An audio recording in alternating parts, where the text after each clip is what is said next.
Hello and welcome to my channel. My name is Dark and Lovely, and if this is your first time here, welcome. Today we're going to be talking about a topic that is usually very hard for people to talk about, and I'm sure you'll know the topic by now because of the title of this video.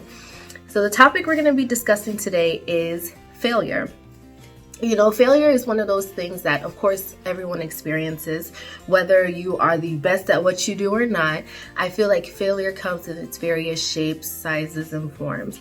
But one thing I do notice is a lot of us really don't like talking about our failures. We only like talking about our wins. And yeah, it's great to talk about and celebrate your wins, but at the same time, really recognizing and addressing your failures are very important, especially for your mental health. So before I go ahead and talk about the ways we can navigate through our failures, I just would like to share a personal experience of my own failure and how I kind of pushed through and made sure I set myself up for success. So my failure has to do with school. I went off to college in 2010 as an aspiring pharmacist. I know, isn't that funny? A pharmacist. However, there was just this gut feeling that I had that, you know, pharmacy was just not my thing. But I have immigrant parents, Nigerian parents, and I'm sure a lot of you do too, or if you do, you just really know that education is a huge priority. You have to shine, you have to excel. Not only do you have to shine and excel, but you have to be like the best. Like you have to carry number one, and if you don't carry number one, hey, well, it's going to be a very big problem for you. So I went off to college in 2010 as a pharmacy major, and man, I was very blessed and lucky to have a full ride scholarship. All of my school fees were paid for, and I went through the first year. It was very rough, it was very depressing, and it was very hard. My heart wasn't really in what I was studying. Even though my heart wasn't there, I knew what I had at stake. I had to make my family happy, I had to make my parents happy, and having that being said, I pushed through anyways. Chemistry was my weakness. I just did not understand chemistry. It was very hard. I remember going to study sessions. I would study with friends. I would do everything possible. My sister was a biochem major. So like I utilized all my resources. It's not like I just allowed myself to kind of slip through the cracks. Despite my hard efforts, guys, that GPA was not smiling. As saying, the GPA was not sexy at all. And to kind of just summarize things up, I lost my scholarship my first year, and a lot of things went downhill. I was super depressed, and by the end of the school year, it was time to go home for summer break. And guys, I did not want to go home. I was like, please, I'm going to go home and tell my parents what happened. That kilo shele. Whoa, I said, it's better I stay here in this dorm, wallow my sorrow by myself. At least I know I'm safe. No one is here doing anything to me, whatever. So it was time for us to go home for summer break, and my mom called that, okay, what day should she come and pick me up? When am I going to be ready? Blah, blah, blah, blah, blah. I said, who are you picking? I said, Mommy, I'm staying in school. She was like, how will you stay in school, please? Like, it's summer break. Why would you stay in school? Are you okay? I said, Mom, I just feel like staying here. I have a summer job and things are going, you know, I'm just enjoying the environment. She said, I didn't want to go home and face them and they start asking me for grades and everything, and I have nothing to show them. Not that I didn't have anything to show them. I just knew that what I had, it was not impressive at all. And especially for someone who is doing prerequisites for pharmacy school, you need very good grades. Eventually, my mom was the one who drove one random day to come and pick me up from school and literally packed all my things and took me home. You see, this country is nice because if you fail or if you lose something, they like to write you a very packaged, beautiful letter and let you know that, hey, entailing that I lost my scholarship, my GPA is too low, and if I wanted to continue, my parents would have to pay out of pocket. Please. And at that time, the school I did go now 40,000 a year. For where? Who get that kind of money? At least, I mean, my parents are doing okay, but please, 40 G's a year, and I still had 4 years at that point in time because my grades weren't looking sexy at all. I would have to retake a lot of courses. However, I decided to, do something else, transfer to another school and try my luck again. As I mentioned before, I knew that pharmacy wasn't for me. So at that point in time, I started looking at my resources. I started talking to counselors at the school. I went to the career services department. I talked to my advisor, and I talked to so many people. Everybody, gave me their 2 cents, their thoughts on how I should go about things. I remember also speaking to my pastor at church. They meant well, but I did not get I don't think I got the best advice for myself, because the actual medical field, like pharmacy, medicine, nursing, was not my thing. It wasn't for me. I was not getting it. So what's the point? At the end of the day, the only person that I really found was helping me, understood me, was able to guide me to make the best decisions was my sister. And she really knew me. She understood. I took a lot of initiative upon myself to do my research, do my homework. I remember taking 1,000,001 career quizzes online, because at that point, after I failed my first year, I was like, I don't even know what to do. I never even sat down nor had the time to even think of, okay, this is what I want to do with my life. So I just decided that, I need to find myself. And I used my second year in school to do that. I still was a pre-pharm major and I was retaking classes, but my heart wasn't there. I knew that pharmacy is not my thing. Every time I took these career quizzes, I always noticed that they will always say, oh, you would be good in psychology. And I'll be like, please, who is psychology? What do they do? Blah, blah. All these questions. I didn't know what the field entailed. I started doing more research, and at the end of the day, I was like, you know what?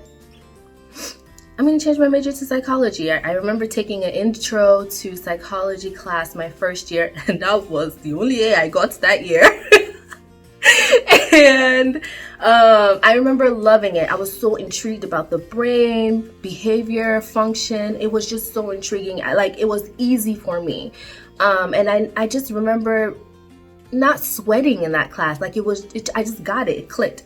So I told my sister, I was like, hey, you know what? I want to study psychology, but I know our parents are not going to let us. They're going to be like, psychology? Who studies psychology? Who does that? We don't do that. We are Nigerian. We are doctors. We are lawyers. We are nurses. We have our careers and businesses that we do and we stick to. If you're not in that four-corner box, please get out. So I continued to do research. I chose my career, and it finally came time for me to tell my parents what I wanted to do. Goodness gracious, it was so hard. Before I told my parents, like I said, I went to our pastor.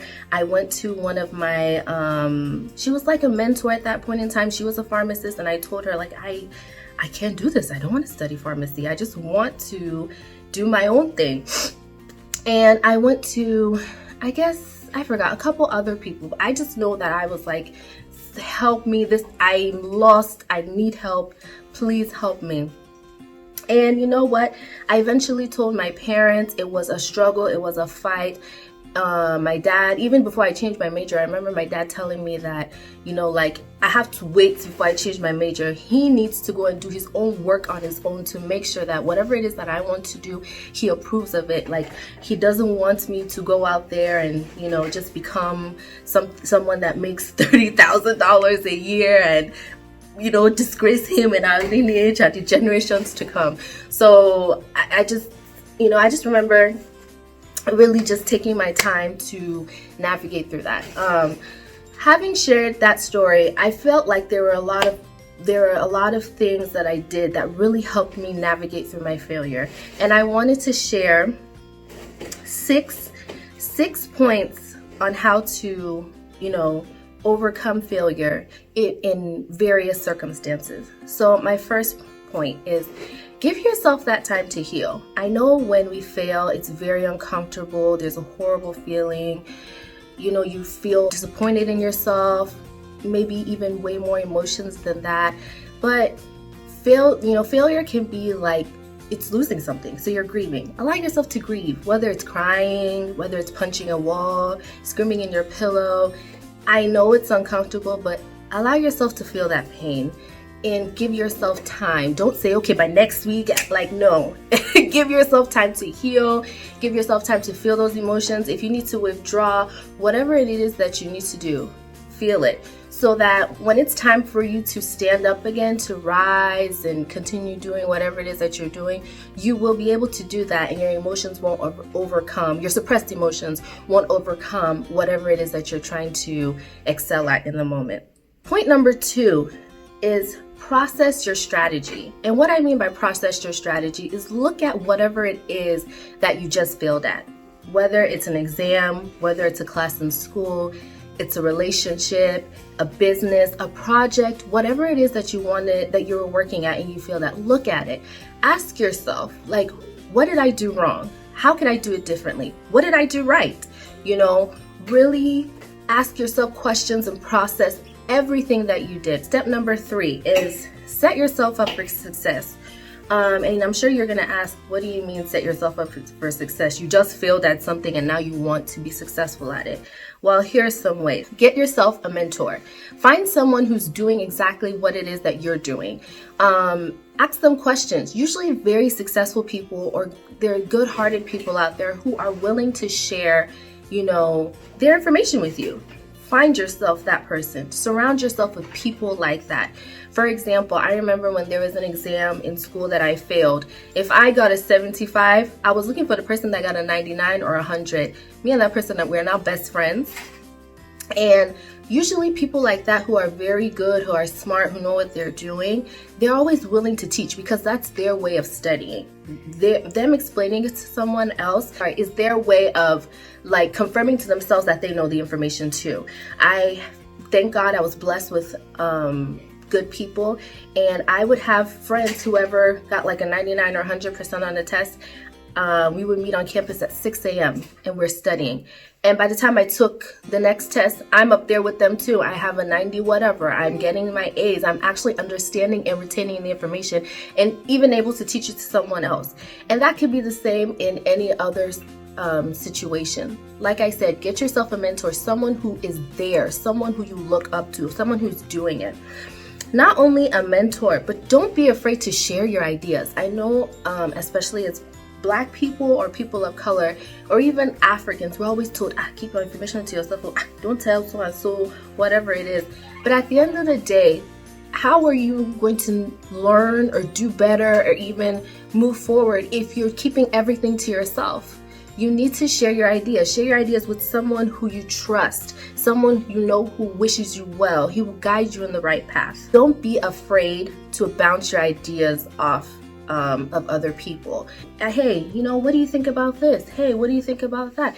Hopefully you have very good and honest people around you that will be able to tell you that, that is a very stupid idea, or, you know what, that actually sounds really good. That's a great idea. You should do that. Ask for constructive feedback. Share your failure with other people. Say, hey, I did this was my end result, it sucked. What do you think I can do better? Give me critique, give me feedback. What do you think I could improve? Ask for it. You may not realize what you did wrong. You may not even realize that, hey, maybe that was a bad idea. Hey, maybe that was a wrong move. But someone else could see that in you and, provide you with that feedback, and you can realize it, learn from it, and move forward from it. Next is do your research. Alongside with talking to other people, bouncing your ideas off of everyone, you need to know your own information. You need to know whatever it is that you're doing, whether if it's a relationship, if it's a business idea, if it's your education. Do your research. Thank God we live in such a very fluid world right now where the internet is available to almost any and everyone. Get online. That is also a way for you to find and connect to people that will be able to point and guide you in the right direction as well. Number 4, after doing all of that hard work, you need to find your motivation again. Like I mentioned at the beginning, you failed, you feel horrible, you feel terrible, a lot of negative emotions are flowing through you, but you need to sit down and remember, what is it that made me even want to start this in the first place? What is it that made me, decide that this is what I wanted to study, I wanted to venture into this? Find that motivation again. For me, going to school, like I mentioned, there was no choice. You had to go to school. But aside from that, I knew that there was a certain lifestyle I wanted to achieve, or I'm still on that journey, guys. I want to achieve. There was a certain lifestyle I wanted to ensure that I could be able to provide for myself, my children, my parents, my siblings, and it included, I don't think I'm extraordinarily talented or anything. I can't sing, I can't dance, but I know I could use my brain, my diploma, my degree to open those doors for me. So I knew that if I want to get to this certain level in life, I definitely need a solid education. Step number 5 is plan. You know, you've done so much homework, you've talked to so many people, you shared your ideas, you bounced your ideas off of other people. At this point in time, you need to start planning. Start planning your long-term and short-term goals. Give yourself a timeline. Cut that long-term goal up into small goals and small achievable goals so you won't feel overwhelmed, especially when you're doing things like opening a business or even going to school, maybe writing a dissertation, maybe preparing yourself for a relationship. Set your goals, make them achievable. Don't put 10 things in 1 week to the point you know that you're overwhelmed, and the following week you're not even going to touch your project. It doesn't make any sense. So make sure you set achievable goals for yourself. And a timeline. If you know you want to accomplish this within 1 year, 6 months, 3 months, give yourself a timeline. That also adds motivation to you achieving whatever it is that you want to achieve. And the last but not the least is action. You've done so much work. You should be proud of yourself. You've talked to people. You've done your research. You know, you should be filled with motivation to just get it done. These are all my six steps on how to overcome failure, how to move forward, and how to just try and find some peace of mind and success in whatever it is that you do. Please comment, like, and subscribe. Please comment below. I want to know anybody else's failures. I'm sure there are a lot of stories out there. And yes, I want you to share your failures in the comment section. Let's make this a conversation. Let's talk about it. If you have any other tips to provide anyone, I mean, I'm not perfect. I don't know everything. Excuse me, there may be some valuable information out there that I was not able to share. Put it in the comment section. This is how people connect with each other. This is how people learn and grow. And you don't know what your words could do for someone. So please, please, please comment, like, subscribe, and thank you so much for watching this video. I hope you enjoy.